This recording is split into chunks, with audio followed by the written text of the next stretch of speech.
देहरादून के सहसपुर क्षेत्र से ये खबर सामने आई, जहां बैरागी वाला गांव में हुई विनोद कुमार की हत्या ने पूरे उत्तराखंड को झकझोर दिया। यह सिर्फ एक आपराधिक घटना नहीं बल्कि कानून व्यवस्था, प्रशासनिक संवेदनशीलता और सामाजिक तनाव की गहरी परतों को उजागर करने वाली वारदात बन गई है। भाजपा ओबीसी मोर्चा से जुड़े विनोद कुमार की हत्या के बाद गांव में हालात बेकाबू हो गए। आक्रोशित भीड़ ने आरोपियों के घरों पर पथराव किया, तोड़फोड़ की और आगजनी तक पहुंच गई, जिसके जवाब में प्रशासन को भारी पुलिस बल, पीएसी और आईटीबीपी तक तैनात करनी पड़ी, जबकि पूरे इलाके को छावनी में तब्दील कर दिया गया। पुलिस ने 12 नामजद और 30 से 40 अज्ञात लोगों के खिलाफ गंभीर धाराओं में मुकदमा दर्ज किया है।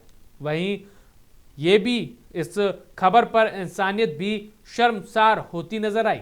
वहीं एक मामूली से पानी विवाद ने विनोद की जान ले ली। वहीं प्रशासन की तरफ से बुलडोजर कार्रवाई भी इस पूरे मामले पर की गई, पर प्रशासन की चुप्पी ने जनता ने सवाल भी उठाए थे। वहीं अब गंभीर धाराओं में मुकदमा दर्ज कर लिया गया है और अब तक 4 आरोपियों को गिरफ्तार किया जा चुका है। प्रशासन का दावा है कि शांति व्यवस्था बहाल करने के लिए फ्लैग मार्च और बुलडोजर कार्रवाई की गई, लेकिन सवाल यह है कि क्या यह कार्रवाई घटना के बाद की मजबूरी है या पहले से मौजूद खामियों का परिणाम। विवाद की शुरुआत सिंचाई के पानी और पुराने आर्थिक लेन देन से हुई थी, लेकिन यह विवाद धीरे धीरे व्यक्तिगत रंजिश, भीड़ की मानसिकता और सामाजिक तनाव में बदल गया।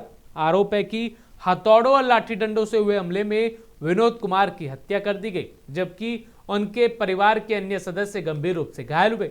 सबसे गंभीर पहलू यह है कि मृतक पक्ष ने पुलिस पर पहले से शिकायतों के बावजूद कार्रवाई न करने और मामले को दबाने के आरोप लगाए। वहीं प्रशासन का कहना है कि सभी आरोपियों को जल्द गिरफ्तार कर सख्त कार्रवाई की जाएगी। अब बड़ा सवाल यही है कि क्या यह घटना केवल एक स्थानीय विवाद थी या फिर व्यवस्था की उस कमजोरी का नतीजा, जहां शिकायतें समय रहते सुनी नहीं जाती और कानून कार्रवाई में देरी होती है। क्या भीड़ की मानसिकता कानून से ऊपर होती जा रही है? देहरादून की यह घटना अब सिर्फ एक हत्या का मामला नहीं बल्कि प्रशासन, समाज और सुरक्षा व्यवस्था के लिए एक गंभीर चेतावनी बन गई है।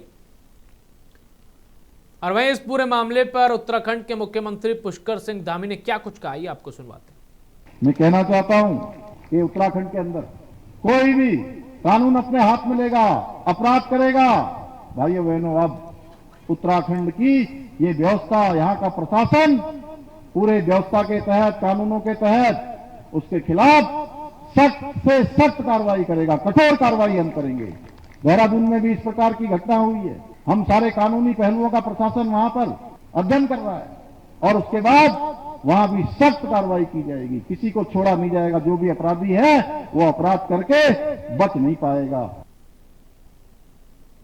चलिए अब इस खबर से जुड़े कुछ सवाल आपको ग्राफिक्स के माध्यम से दिखाते हैं।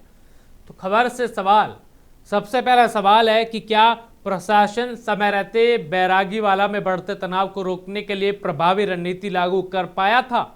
ये सवाल उठ रहा है। प्रशासन ने पहले ही संवेदनशील क्षेत्र घोषित कर अतिरिक्त सुरक्षा व्यवस्था क्यों नहीं की थी? क्या पुलिस की शुरुआती कार्रवाई हिंसा रोकने के लिए पर्याप्त और प्रभावी साबित हुई? क्या प्रशासन ने दोनों पक्षों के बीच समय रहते संवाद स्थापित करने की कोशिश की थी? ये सवाल उठ रहे हैं और ये सवाल उठेंगे कि क्या भीड़ द्वारा हाईवे जाम करना प्रशासनिक नियंत्रण की बड़ी विफलता दर्शाता है? क्या पुलिस और पीएसी की तैनाती हिंसा फैलाने के लिए बाद बहुत देर से की गई? क्या प्रशासनिक लापरवाही ने छोटे विवाद को बड़े सांप्रदायिक तनाव में बदलने दिया? क्या बुलडोजर कार्रवाई शांति बहाली का प्रयास है या केवल राजनीतिक दबाव की प्रतिक्रिया? क्या कानून व्यवस्था बनाए रखने में स्थानीय प्रशासन पूरी तरह से सतर्क और सक्रिय था? क्या 4 गिरफ्तारियां और पीड़ित परिवार और ग्रामीणों के बीच तनाव कम करना पूरे नेटवर्क की जांच जरूरी है या सिर्फ प्रशासन के लिए? और इस खबर का इतिहास अब आपको ग्राफिक्स के माध्यम से समझाते हैं। तो खबर का इतिहास है, देहरादून के बैरागी वाला गांव में शुरू हुआ विवाद केवल एक स्थानीय झगड़े की कहानी नहीं है, बल्कि यह धीरे धीरे प्रशासनिक चूक, सामाजिक तनाव और भीड़ हिंसा के जटिल घटनाक्रम में बदल गया।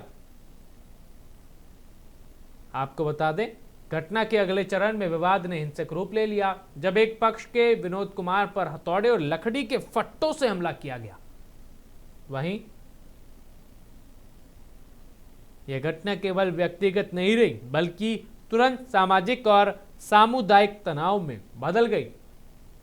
आपको जानकारी देते घटनाक्रम में सामने आया कि स्थानीय स्तर पर सूचना मिलने के बावजूद शुरुआती प्रतिक्रिया धीमी रही, जिससे भीड़ इकट्ठा होने का समय मिल गया।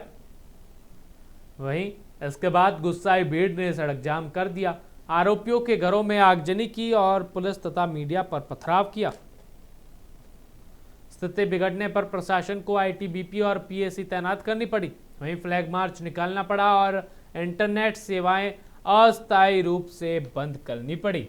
प्रशासन ने मुख्य आरोपी के घर पर बुलडोजर कार्रवाई की, लेकिन ग्रामीण पूरे मकान को गिराने की मांग पर अड़े रहे।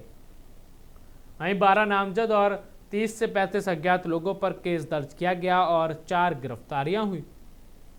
वहीं इस मामले को लेकर ये पूरा प्रशासनिक व्यवस्था, भीड़ नियंत्रण और समय पर निर्णय लेने की क्षमता पर गंभीर सवाल छोड़ता है। यहां एक विवाद कानून व्यवस्था की बड़ी चुनौती बन गया। और अब इस खबर के पर्दे के पीछे की कहानी आपको दिखाते हैं। तो पर्दे के पीछे क्या है? ये कहा जाता है अक्सर जब हमें किसी खबर के पीछे का राज जानना हो, तो इसी तरह पर्दे के पीछे बैरागी वाला गांव की घटना केवल एक आपराधिक वारदात नहीं, बल्कि धीरे धीरे पनपते तनाव, स्थानीय विवादों और कमजोर संवाद व्यवस्था का नतीजा मानी जा रही है।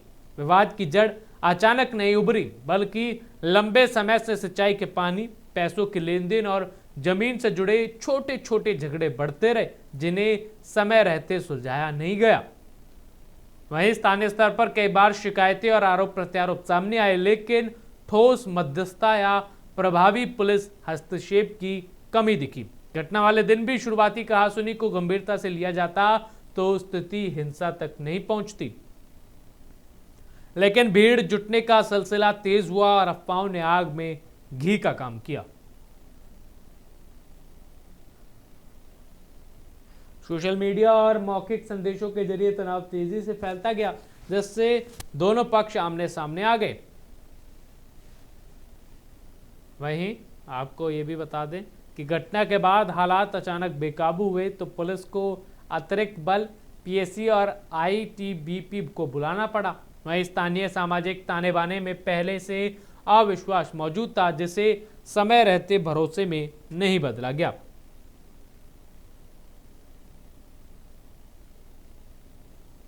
अब प्रशासन के सामने सबसे बड़ी चुनौती सिर्फ शांति बहाल करना नहीं, बल्कि उस भरोसे को फिर से स्थापित करना है।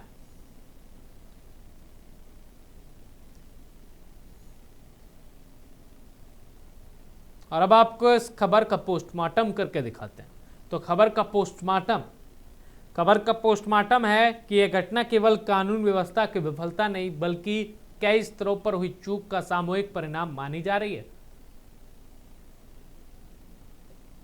बैरागी वाला गांव में जो तनाव अचानक हिंसा में बदला, उसकी जड़ें लंबे समय से चल रहे स्थानीय विवादों में छिपी थी, जिन्हें समय रहते गंभीरता से नहीं लिया गया। सिंचाई के पानी, पैसों के विवाद और आपसी कहासुनी की शिकायतें पहले भी सामने आई थी, लेकिन स्थायी समाधान की बजाय अस्थायी समझौते किए गए। यही वजह रही कि तनाव धीरे धीरे जमा होता गया और एक चिंगारी ने पूरे इलाके को आग में बदल दिया। दूसरी बड़ी चूक भीड़ नियंत्रण और इंटेलिजेंस मैनेजमेंट की मानी जा रही है। वहीं जब अफवाहें तेजी से फैली और स्थिति प्रशासन के हाथ से निकलती चली गई। मैं आपको बता दें, तीसरा पहलू जो इस खबर का अहम माना जा रहा है, सोशल और कम्युनिकेशन गैप का है। स्थानीय लोगों और प्रशासन के बीच भरोसे की कमी साफ नजर आई।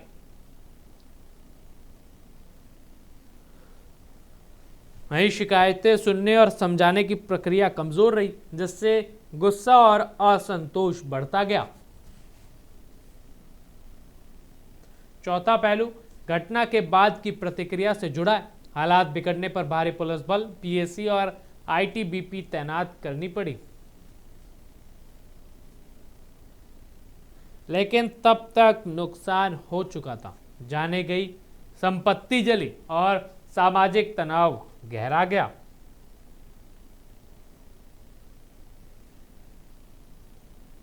चलिए तो आज महुआ विश्लेषण में बस इतना ही। देश और दुनिया की तमाम ऐसी खबरें जानने के लिए देखते रहे महुआ खबर। धन्यवाद।